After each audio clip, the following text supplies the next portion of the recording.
চিনির পাত্রে পিঁপড়ে, সহজ কিছু কৌশলে মিলবে মুক্তি, যা করলে চিনিতে ধরবে না পিঁপড়ে। বাড়িতে চিনির জিনিস রাখা যেন সর্বনাশ, যেখানেই রাখা হোক না কেন পিঁপড়ের দল হাজির। অনেকেই চিনির পাত্র পলিথিনে মুড়ে বা ফ্রিজে রেখে সমস্যার সমাধান করার চেষ্টা করেন, তবে সহজ কিছু ঘরোয়া পদ্ধতিতে এই সমস্যার স্থায়ী সমাধান সম্ভব।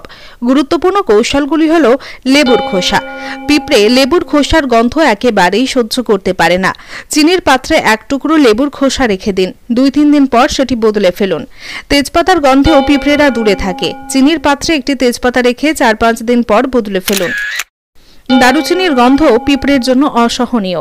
চিনির পাত্রে কয়েকটি দারুচিনির টুকরো রাখলে এই সমস্যা মিটবে। এছাড়াও লবঙ্গ, চিনির পাত্রে 1টি বা 2টি লবঙ্গ রাখুন। 4 থেকে 5 দিন পর এটি পরিবর্তন করুন। লবঙ্গের গন্ধ পিঁপড়েকে দূরে রাখবে। এভাবে সহজ ঘরোয়া উপায়ে চিনির পাত্রকে পিঁপড়ের হাত থেকে নিরাপদ রাখা সম্ভব। Janakantha TV news.